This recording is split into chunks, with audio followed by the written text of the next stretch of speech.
Good morning प्यारे बच्चों। आज हम करेंगे वर्कशीट नंबर 67 और ये है 21 सितंबर की वर्कशीट। 6th, 7th और 8th क्लास के सभी बच्चे इस वर्कशीट को करेंगे और मैं हूँ आपकी एजुकेटर पूर्णिमा। तो बच्चों आज हम जानेंगे जो मधुमक्खी का छत्ता होता है उसके बारे में। Just like every day I was watering plants. तो जैसे रोज हम प्लांट्स को पानी देते हैं, तो जो ये पैराग्राफ बता रहे हैं, जो स्टोरी लिख रहे हैं, वो कहते हैं कि मैं अपने जो प्लांट्स थे उनको पानी दे रहा था। कहाँ पर? इन माई टेरेस गार्डन। ठीक है, अपने छत के गार्डन के ऊपर। सडनली, अचानक से, अ लॉट ऑफ हनी बीज केम फ्लाइंग। बहुत सारी जो मधुमक्खियां थी वो फ्लाई करते हुए, उड़ते हुए वहां पर आई। When I checked carefully, जब मैंने ध्यान से देखा, I noticed a honeycomb। मैंने एक honeycomb, क्या होता है? honeycomb होता है मधुमक्खी का छत्ता। On one of the big plant, एक बड़े प्लांट पर मैंने honeycomb यानी कि मधुमक्खी के छत्ते को देखा। I was very excited, मैं बहुत ही उत्सुक था to see it because I had only read about it in books till now। तो मैंने ये पहली बार देखा था, अभी तक मैंने सिर्फ इसके बारे में किताबों में पढ़ा था।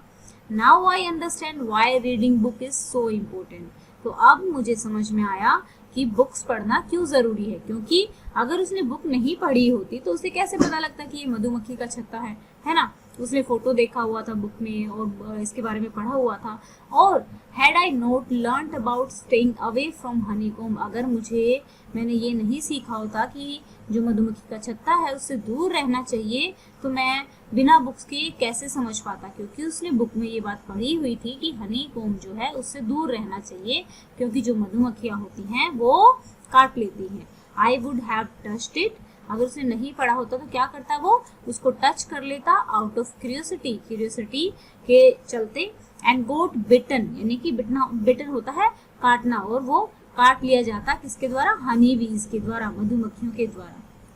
ठीक है, तो जब हम जो मधुमक्खी का छत्ता होता है ना, उसमें से जब ताज़ा जो शहद होता है वो बहुत टेस्टी होता है। उससे टेस्टी जब आप शॉप से जो लेकर आते हो शहद, वो उतना टेस्टी नहीं होता जितना कि जो हम ताज़ा तोड़कर खाते हैं वो बहुत ही अधिक टेस्टी होता है। कभी आई होप किसी बच्चे ने तो खाया होगा। तो जिन बच्चों ने खाया हुआ है वो मुझे कमेंट करके बताएंगे, जिन्होंने छत्ते से तोड़ के शहद को खाया हुआ है। ओके, तो चलिए बच्चों, कुछ क्वेश्चन जानेंगे आज हम हनीकॉम्ब के बारे में। तो what is the shape of honeycomb? देखो हनीकॉम्ब की ना ये वाली शेप होती है, ऐसी शेप होती है ना हनीकॉम्ब की। यहाँ पे अगर आप ऊपर देखेंगे तो ये देखिए ये हनीकॉम्ब की ऐसी शेप है ना। तो इस शेप को क्या बोलते हैं? हेक्सागोनल। कैसी शेप है? हेक्सागोनल। ठीक है, अब देखिए what is the substance in honeycomb and how is it beneficial for us. तो जो हनीकॉम्ब में सब्सटेंस होता है वो होता है honey, and it is very beneficial for our health because it have lots of antioxidant in it. Okay, तो किस तरीके से लिखेंगे? आपको लिखना है ऐसे, हेक्सागोनल शेप है। ठीक है, पहले क्वेश्चन का आंसर। फिर सेकंड क्वेश्चन का आंसर क्या है? ये पूछा हुआ है कि हनीकॉम्ब के अंदर क्या होता है। Honeycomb have Honey in it. Benefits क्या होते हैं इसके हनी के? Honey is a good source of antioxidant. It have a antibacterial and anti fungal property.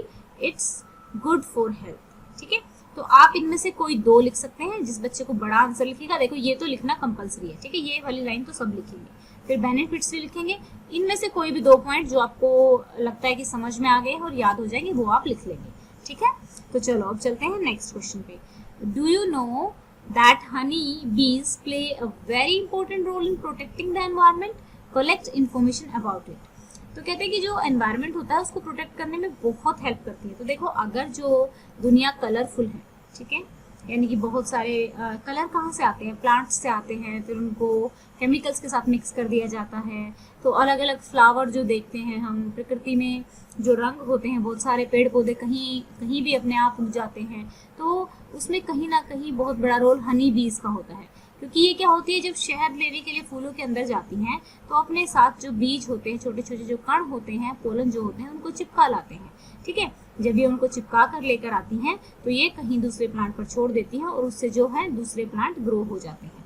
ठीक है। इस तरीके से जो प्लांट होते हैं उनकी ग्रोथ में ये बहुत हेल्प करती है और इसी तरीके से फिर हमारे जो एनवायरनमेंट है उसको ग्रीन रखती है, ठीक है ना, प्रोटेक्ट करके रखती है। अगर हनी बीज ना हो तो जो हमारा वर्ल्ड होगा वो कम कलरफुल होगा, उतना कलरफुल नहीं होगा। तो ये बीजों को फैलाने में भी हेल्प करती है, ठीक है। आप जब अपनी साइंस की बुक में भी पढ़ेंगे इसके बारे में, और जो ये प्रोसेस होती है जो ये बीज को फैलाती हैं और जो मेल पार्ट होता है उसको फीमेल पार्ट तक पहुंचाती हैं, ठीक है, तो उसको बोला जाता है पोलिनेशन। क्या बोलते हैं इसको? पोलिनेशन। तो ये पोलिनेशन में हेल्प करती है, ठीक है। इसको किस तरीके से लिखेंगे आप? तो चलिए देखिए, आप लिखेंगे honey bee helps in pollination of a plants and flower, it helps in growth of plant, it helps to make world colourful. कोई भी 2 पॉइंट आप लिख सकते हैं, ठीक है, 1 पॉइंट छोड़ सकते हैं अगर आपका मन करे तो। अब देखिए यहाँ पर हम बात करेंगे क्वेश्चन नंबर 4 की। What other animals protect the environment apart from honey bees? और कौन से जो एनिमल्स होते हैं जो प्रोटेक्ट करते हैं हनी बीज के अलावा? वैसे तो देखो, जो भी क्रिएचर है, ठीक है, जो भी क्रिएचर है इस दुनिया में, चाहे वो कुछ भी है, चाहे वो बैक्टीरिया है, चाहे वो वायरस है, चाहे वो फंगी है, ठीक है, वो सभी अपना एक रोल प्ले करते हैं एनवायरनमेंट में, ठीक है ना। तो लेकिन कुछ ऐसे स्पेशल एनिमल्स होते हैं, लाइक जैसे कि जो हमारी बीज हैं, ठीक है ना, जो हनी बी हैं, वो हमें भोजन भी देती हैं और जो हमारा एनवायरनमेंट उसको ग्रीन रखती हैं, ठीक है। इसी तरीके से जो रैट होते हैं, वो जो चूहे मतलब जो ज़मीन के अंदर एक तरह से होल बना देते हैं तो उनमें पानी भर जाता है, तो ये फ्लड को आने से भी बचाते हैं जो चूहे होते हैं। और बहुत सारी जैसे बटरफ्लाई हैं, वो भी जो प्लांट है उनकी ग्रोथ में हेल्प करती हैं। तो कुछ एनिमल्स जिनके मैंने नाम लिखे हैं आप इस तरीके से लिख सकते हैं। Each organism has its role on this planet but some are specially helpful to mother nature, butterflies, rats, beavers and dogs. ये जो कुछ एनिमल्स हैं जिनके मैंने नाम लिखे हैं जो कि ज़्यादा हेल्प करते हैं हमारी। अब जैसे डॉग्स हैं, जब कई बार तो वो उनकी जो सूंघने की शक्ति होती है वो बहुत ज़्यादा होती है, वैसे भी वो बहुत हेल्प करते हैं, ठीक है ना।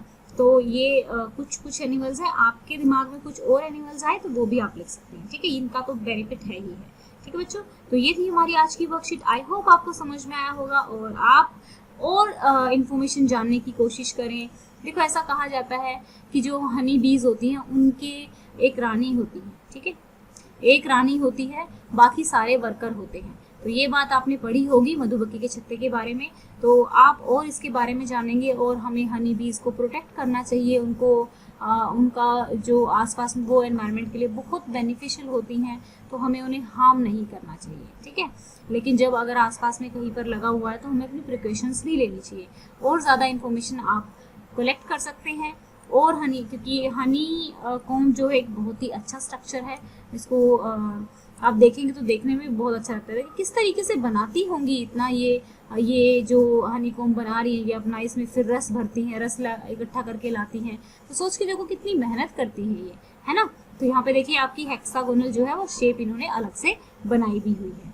ओके, तो ये थी हमारी आज की वर्कशीट। आई होप आपको अच्छे से समझ में आ गई होगी। अगर आपको हमारे पढ़ाने का तरीका पसंद है तो आप वीडियोस को लाइक कर सकते हैं, चैनल को सब्सक्राइब कर सकते हैं, क्योंकि आपके लाइक करने से हमारा मोटिवेशन बढ़ता है और ज़्यादा अच्छी वीडियोस और ज़्यादा इजी वे में समझाने के लिए हम और कोशिश करते हैं, क्योंकि आप लोगों के लाइक हमें मोटिवेट। दूसरी बात, आप लोगों का कोई भी डाउट तो आप कमेंट बॉक्स में लिख सकते हैं और साथ में अपनी क्लास जरूर लिखें ताकि हमें पता लगे कि किस लेवल का कंसेप्ट आपको समझाना है। Thank you, have a nice day, may God bless you.